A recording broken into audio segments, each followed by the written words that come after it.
Hello दोस्तों, मेरा नाम है शहबाज अहमद और आप लोग देख रहे हैं हमारा YouTube channel motivation and education. दोस्तों, जैसा कि आप लोग जानते हैं कि कभी भी किसी भी एग्ज़ाम को क्रैक करने के लिए उसके लिए एक प्रॉपर स्ट्रेटजी बनाना बहुत ज़रूरी है। क्योंकि कई मर्तबा ऐसा होता है कि हम लोग पढ़ाई तो बहुत करते हैं, बहुत ज़्यादा पढ़ लेते हैं, लेकिन फिर भी उसके बाद भी हमारे मार्क्स अच्छे नहीं आ पाते। इसकी वजह क्या है? इसकी वजह बस यही होती है कि हमने पढ़ाई तो की होती है, हार्डवर्क तो किया होता है, लेकिन कहते नहीं मेहनत गधों वाली मेहनत, कि मेहनत तो की है लेकिन किस वे में की है कुछ पता नहीं चलता। तो इसीलिए किसी भी एग्ज़ाम की या किसी भी वर्क की कोई भी हम काम करें, उसके लिए अगर हम उसकी प्रॉपर स्ट्रेटजी नहीं बनाएं और उसके अकॉर्डिंग ना चलें तो हमें वो रिजल्ट नहीं मिल पाता जो हम एक्सपेक्ट करते हैं, या फिर जिसकी हम उम्मीद करते हैं वो हमें रिजल्ट नहीं मिल पाता। तो ऐसा ही कुछ हमारी पढ़ाई में भी है और हर सब्जेक्ट में, चाहे फिर वो हमारा मैथमेटिक्स हो, साइंस हो, हिंदी, इंग्लिश, या फिर कोई भी कॉम्पिटिटिव एग्ज़ाम जिसकी हम प्रिपरेशन करते हो किसी जॉब वगैरह के लिए या कहीं अच्छी यूनिवर्सिटी में एडमिशन के लिए। तो सबसे पहले हमें क्या होता है कि हमें प्रॉपर स्ट्रेटजी बनानी होती है, और इन सबसे ज़्यादा ज़रूरी है कि हमें उस सब्जेक्ट का या फिर जो कॉम्पिटिशन हम निकालने वाले हैं या जिसकी हम प्रिपरेशन करने वाले हैं, तो उसके सिलेबस के बारे में पहले हम पूरी तरीके से नॉलेज लें कि आखिरकार कितना सिलेबस है, हमें किस तरीके से कितने पार्ट्स में डिवाइड है, हमें क्या क्या पढ़ना है। क्योंकि हर जगह कहीं भी एग्ज़ाम में, अब बुक्स अगर देखें तो बुक्स में बहुत सारी चीज़ें होती हैं, लेकिन अगर एग्ज़ाम के पॉइंट ऑफ व्यू से देखा जाए तो पूरी बुक्स पढ़ने की ज़रूरत नहीं होती। मतलब उसमें से कुछ चीज़ें छोड़ी जा सकती हैं। ऐसा नहीं है कि आप बुक को ना पढ़ें, बुक बेकार, बुक बहुत अच्छी चीज़ है, लेकिन कम टाइम में। जैसे कि हम लोग देख सकते हैं, अगर हम बात करें 10th की, तो CBSE ने जो लगभग फर्स्ट टर्म की जो भी एग्ज़ामिनेशन डेट अगर एक्सपेक्टेड है तो मिड ऑफ नवंबर है। मतलब देख सकते हैं कि लगभग 50 डेज है हमारे पास। तो इतने कम टाइम में और पूरा सिलेबस जो उन्होंने दिया हुआ है, सिलेबस में क्या दिया हुआ है, हर सब्जेक्ट का अलग अलग यूनिट वाइज दे दिया गया, जिसमें कुछ उन्होंने छोड़ा भी है। हालांकि जो पहले जो पढ़ते थे उसमें बहुत सारा सिलेबस था, उसमें मतलब बहुत सारा तो नहीं कह सकते, लेकिन फिर भी कुछ चीज़ें ऐसी थी जो अब कम कर दी गई हैं, या फिर कह सकते हैं कि सिलेबस से निकाल दी गई हैं। तो सबसे पहले हमें सिलेबस समझने की ज़रूरत होती है। सिलेबस समझने के बाद उसके अकॉर्डिंग हमें स्ट्रेटजी बनाना है कि हमें कौन सा कितने दिन में पढ़ना है, कौन सा कितने दिन में ख़त्म करना है। तो जो भी हम यहाँ पर इस चैनल पे जो भी हम वीडियोज़ डालेंगे, साइंस की हो या मैथमेटिक्स की, तो उसके लिए हमने टारगेट रखा है 30 to 35 डेज़ में हमारा पूरा कोर्स कंप्लीट हो जाए और बाकी के बचे हुए दिनों में हम रिवीजन कर सकें। और इन 30 to 35 डेज़ में हम पहले कॉन्सेप्ट को समझें, कॉन्सेप्ट के बाद किस टाइप से MCQ जाने वाले। क्योंकि हाँ दोस्तों, इस बार जो है सिलेबस के साथ साथ उन्होंने, सेंट्रल बोर्ड वालों ने क्या क्या पेपर का पैटर्न भी चेंज कर दिया है। पहले क्या था, सब्जेक्टिव टाइप था कि कोई क्वेश्चन पूछा और आंसर पूछ लिया, लिख लिया, फिर हम लोगों को लिखना होता था। लेकिन अब क्या है, MCQs है। MCQs में दोस्तों क्या है, एक सबसे बड़ी जो प्रॉब्लम ये होती है कि उसमें जो 4 ऑप्शन दिए हुए होते हैं, तो कभी कभी ऐसा लगता है कि हमसे गलत आंसर निकल आता है, और अक्सर जो हमसे गलत आंसर होता है वही उसके ऑप्शन में होता है। मार्क्स बिल्कुल जीरो। सब्जेक्टिव टाइम में क्या होता था कि अगर थोड़ा बहुत भी अगर हमने लिख दिया तो जो कॉपी चेक करता था तो उसे कहीं ना कहीं एग्जामिनर को लगता था कि बच्चे ने थोड़ी बहुत मेहनत की है, जो उससे मतलब मिलता जुलता भी लिखा है। तो अगर 4 मार्क्स हैं या 3 मार्क्स हैं तो 1 या हाफ मार्क्स या 1.5 मार्क्स दे दिया था। लेकिन यहाँ पर क्या है कि अगर रॉन्ग है तो बिल्कुल रॉन्ग है, बिल्कुल मतलब कि 0 नंबर। तो इसीलिए मतलब MCQ की हमें पैटर्न को और हर चीज़ के लिए हमें प्रैक्टिस की ज़रूरत होती है। प्रॉपर स्ट्रेटेजी, सिलेबस को सबसे पहले समझा जाए, जब भले से आप उसके लिए 1 दिन लें, 2 दिन लें या 3 दिन लें। अगर आपने एक बार अच्छे से सिलेबस को समझ लिया तो आप कोई भी एग्ज़ाम क्रैक कर सकते हैं। फिर वो भले से आपके बोर्ड से रिलेटेड हो, आपका एकेडमिक हो, या कंपटीशन से रिलेटेड हो, या कहीं पर भी किसी भी चीज़ के लिए सिलेबस को समझना बहुत ज़रूरी है। सिलेबस को समझने के बाद फिर उसके लिए हमने एक स्ट्रेटेजी बनाई, उसके बाद हमें प्रैक्टिस करना होती है। तो दोस्तों, यहाँ पर आपको पूरी पहले हमें सिलेबस समझाएंगे, उसके बाद वीडियो प्रॉपर वे में पढ़ेंगे। वीडियो में आपको कॉन्सेप्ट समझाया जाएगा, कॉन्सेप्ट के बाद आपको क्वेश्चंस कि क्वेश्चंस किस टाइप के हैं, कितने आते हैं और कैसे आते हैं, जिससे कि आप अगर उन क्वेश्चंस की अगर आपने प्रैक्टिस कर ली सिर्फ यहाँ पर और इन्हीं क्वेश्चंस को अगर आपने रिवाइज कर लिया, तो मुझे नहीं लगता कि शायद आपको कुछ और पढ़ने की ज़रूरत है। चलिए दोस्तों, सबसे पहले हम देखते हैं एक नज़र की जो CBSE ने इस बार 2021 में हमारा सिलेबस जो मैथ का सिलेबस जो है किस तरीके से मतलब कितना दिया है। तो यहाँ मार्क्स भी हैं, यूनिट नेम है, फर्स्ट यूनिट हमारी नंबर सिस्टम हमारा 6 मार्क्स का है। और नंबर सिस्टम में भी पूरा नंबर सिस्टम नहीं है। नंबर सिस्टम में जो हमसे ये पूछ रहा है वो रियल नंबर, और ये बहुत ज़्यादा ईजी है हमारा। इसे जब हम पढ़ेंगे, आप लोग देखेंगे तो बाकी में आप लोगों को ये समझ में आएगा, और इसे पढ़ने के बाद, मुझे फॉलो करने के बाद शायद आपको कहीं और से पढ़ने की ज़रूरत भी नहीं पड़ेगी, आपके फुल मार्क्स आएंगे। 6 क्वेश्चन होंगे या 6 मार्क्स के, ये रियल नंबर। उसके बाद हमारा एलजेब्रा है, एलजेब्रा हमारा 10 मार्क्स का है।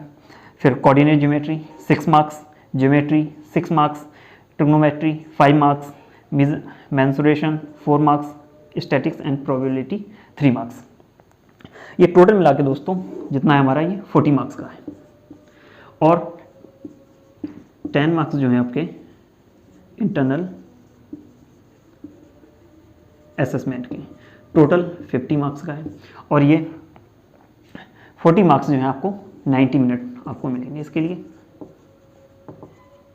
90 मिनट में आपको 40 मार्क्स के जो है अटैम्प्ट करना होगा।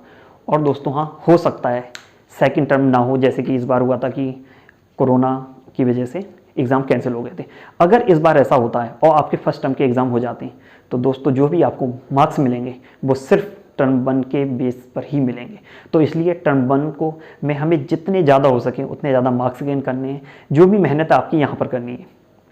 इसलिए अच्छे से पढ़िए, अच्छे से समझिए और कोशिश ये कीजिए कि हर सब्जेक्ट में, ये नहीं कि सिर्फ मैथमेटिक्स है, आपके जितने भी और ज़्यादा सब्जेक्ट हैं, साइंस है, मैथ तो है ही यहाँ पर, साइंस भी हो जाएगा इंशाल्लाह यहाँ पर, और Hindi, English, social science, economics, जो भी आपके पास सब्जेक्ट हैं सब में ज़्यादा से ज़्यादा बेहतर करने की कोशिश कीजिए। सबको एक प्रॉपर टाइम दीजिए। और जो सबसे बड़ी बात होती है, हम लोग क्या करते हैं कि जब हमें पता होता है कि टाइम बहुत है तो बहुत ज़्यादा टाइम की वजह से हम लोग ज़्यादा ध्यान नहीं देते। हम सोचते हैं चलो अभी बहुत टाइम है, हम थोड़ा रुक के करेंगे, थोड़ा रुक के करेंगे। तो इससे क्या होता है, हमारा छूटता रहता है। और फिर जब बहुत ज़्यादा इकट्ठा हो जाता है तो हम उसे घबरा जाते हैं। घबराने के बाद जो है हम जो करने वाले होते हैं वो भी नहीं कर पाते।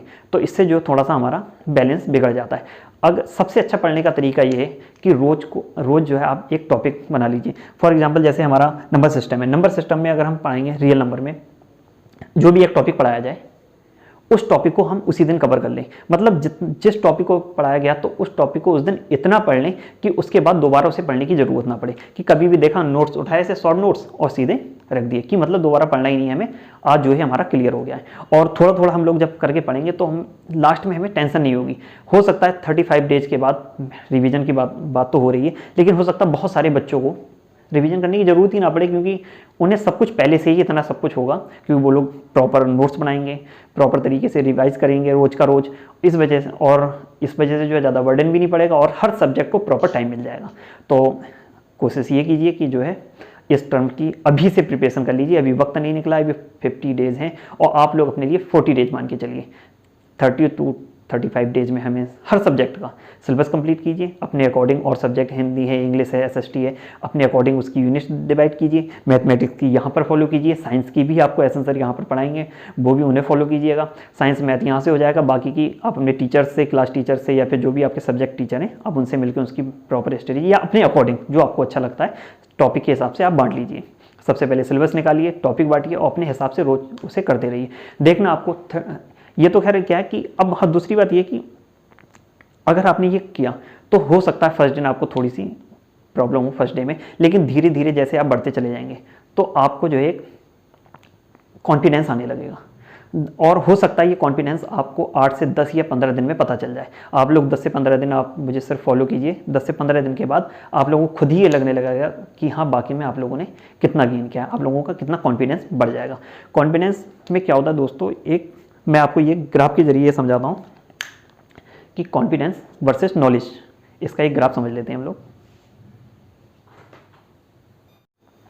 चलिए दोस्तों, अब हम आपको दिखाते हैं कि नॉलेज वर्सेस कॉन्फिडेंस, नॉलेज के साथ कॉन्फिडेंस कैसे बढ़ता है, ये हम एक ग्राफ के जरिए समझते हैं, समझने की कोशिश करते हैं। फॉर एग्जांपल सपोज ये ग्राफ है हमारा, आप सब लोग जानते हैं कि कार्टेशियन प्लेन पे क्या होता है, ये एक्स एक्सिस होती है और ये वाई एक्सिस। तो एक्स एक्सिस पर जो है हमारी, ये हम मान लेते हैं हमारे नॉलेज के साथ कॉन्फिडेंस, ये हमारा नॉलेज है और ये हमारा कॉन्फिडेंस। क्या होता है जब हमें थोड़ी सी कोई नॉलेज आती है, फॉर एग्जांपल हमने कुछ भी चीज़ सीखी, अगर हम बेसिक से समझें तो जैसे हमने कोई फर्स्ट चैप्टर या फिर हमने काउंटिंग सीखी 1 2 3 4 5 6 7 8 9 10 अप टू 100 तक, तो ये बहुत ज़्यादा ईजी है हमारे लिए। तो जब हमने इसे पढ़ा तो हमारे अंदर एकदम से कॉन्फिडेंस आ जाता कि यार क्या कर लिया, हमने बहुत कुछ सीख लिया। तो जब हमारा ये होता है, जब हमारे हल्के से, तो हमारा कॉन्फिडेंस ये पहुंचा सीधे, मतलब ये कॉन्फिडेंस हमारा सीधे बढ़ रहा है। अब क्या हमारी नॉलेज तो कम है नॉलेज अगर देखी जाए तो नॉलेज सिर्फ इतनी है हमारे पास, और कॉन्फिडेंस हमारा ये हो गया, ये हो गया हमारा कॉन्फिडेंस। मतलब नॉलेज के कंपैरिजन में कॉन्फिडेंस कितना हाई हो गया। लेकिन अब धीरे धीरे जब हम आगे बढ़ते हैं, फिर हमने क्या देखा कि हम फिर मल्टीप्लिकेशन सीख रहे हैं, या फिर हम एडिशन, सब्ट्रैक्शन, जब ये चीज़ें सीखते हैं तो हमारे लिए काउंटिंग थोड़ी सी कॉम्प्लिकेटेड हो जाती है। अगर हम बचपन में जाएँ, पीछे अगर हम जाएँ, तो क्या होता है, जब फिर वहाँ पे थोड़ा थोड़ा जो है कॉन्फिडेंस हमारा लो होने लगता है, यहाँ से कॉन्फिडेंस लो होने लगता है। लेकिन कॉन्फिडेंस लो होने का मतलब ये नहीं है कि आपकी नॉलेज बेकार है, आपकी नॉलेज बिल्कुल भी नहीं। यहाँ पर हम देख सकते हैं कॉन्फिडेंस तो जहाँ लो हो रहा है, कॉन्फिडेंस यहाँ से यहाँ नेगेटिव में पहुँचा, लेकिन नॉलेज तो हमारी इंक्रीज हुई, ये हमारी नॉलेज इंक्रीज हुई। नॉलेज फिर जब धीरे धीरे जब हम इन चीज़ों को सीख जाते हैं, फिर जैसे हमारा नॉलेज और बढ़ती है, हमारा और कॉन्फिडेंस, क्यों, चीज़ें कॉम्प्लिकेटेड होने लगती हैं। फिर काउंटिंग के साथ में हमारा मल्टीप्लिकेशन हो गया, एडिशन हो गया, सब्ट्रैक्शन हो गया, फिर बॉड मास का रूल हो गया, या फिर और चीज़ें धीरे धीरे बढ़ती गई। तो वहीं पर लेकिन बच्चे क्या करते हैं, कुछ बच्चे यहाँ पर क्विट कर देते हैं या यहाँ पर, क्यों, क्योंकि उनका कॉन्फिडेंस कहाँ से कहाँ पहुँच गया। मतलब देखा जाए तो 2 टाइम्स 1 और 2 टाइम्स कम हो गया। लेकिन यहाँ तक जब हम यहाँ तक अगर किसी बच्चे ने अगर सब्र कर लिया, तो इसके बाद जब हमारा कॉन्फिडेंस बढ़ता है, फिर जब हमारी नॉलेज यहाँ तक बढ़ जाती है, उसके बाद फिर हमारा कॉन्फिडेंस इंक्रीज होता है, फिर ये चलता रहता है। तो इसीलिए इससे हमें क्या सीख मिली कि जब हमें कम नॉलेज होती, कॉन्फिडेंस बढ़ा, फिर हमारा कॉन्फिडेंस धीरे धीरे कम हुआ, लेकिन धीरे धीरे हमारी नॉलेज बढ़ती रहती है। इस बात को हम लोग इग्नोर कर देते हैं, और जहाँ कॉन्फिडेंस लूज हुआ, लोग अरे यार डिमोटिवेटेड, सीधे क्विट कर दिया, खत्म कर दिया। तो हमें क्विट नहीं करना है, हमें कुछ दिन सब्र करना है। तभी किसी ने कहा है कि 21 डेज या फिर 7 डेज 8 डेज कंटिन्यूटी मतलब कंटिन्यूस चलते रहना है। हमें अपनी चीज़ों को आगे बढ़ाते रहना है। हमें अगर पढ़ाई कर रहे हैं हम, तो हमें प्रैक्टिस करती रहनी है कि क्या हुआ अगर हमसे ये क्वेश्चन नहीं हुआ, एटलीस्ट हमने प्रैक्टिस तो की, हमने कुछ तो सीखा, 0.1% ही सीखा, लेकिन हमने सीख लिया है। तो इसीलिए हमें धीरे धीरे क्या करना है, कॉन्टिन्यूटी हमें बनाए रखनी है, हमें क्वेश्चंस की प्रैक्टिस करते रहनी है। 1-2 क्वेश्चन हमें ऐसे होंगे जो अटकाएंगे, हमारा कॉन्फिडेंस लो होगा, लेकिन हमें क्विट नहीं करना है, क्योंकि हमारी वहाँ पर नॉलेज इंक्रीज हो रही है। और अगर हमने ये नॉन स्टॉप 21 डेज तो बहुत दिन दूर की बात है, मैं आपको सिर्फ 11 to 15 डेज का चैलेंज देता हूँ। 11 to 15 डेज आप अपने आप को कंटिन्यूटी में रखिए, अपनी प्रैक्टिस को कंटिन्यू करते रहिए। फिर उसके बाद में देखना आपकी नॉलेज जो ये थी, यहाँ से भी इंक्रीज जाएगी। नॉलेज विद कॉन्फिडेंस, मतलब नॉलेज भी होगी आपके पास, कॉन्फिडेंस भी होगा। इसी तरीके से हमें अपनी पढ़ाई करते रहना है। चलिए दोस्तों, फिर हम आगे की जो वीडियो, जो भी लेक्चर्स हैं, रियल नंबर्स का लेक्चर शुरू होगा, उसके बाद आप इस चीज़ों को धीरे धीरे करके समझते रहिए और सेशन के हमारे साथ प्रैक्टिस करते रहिए। Okay, thank you guys.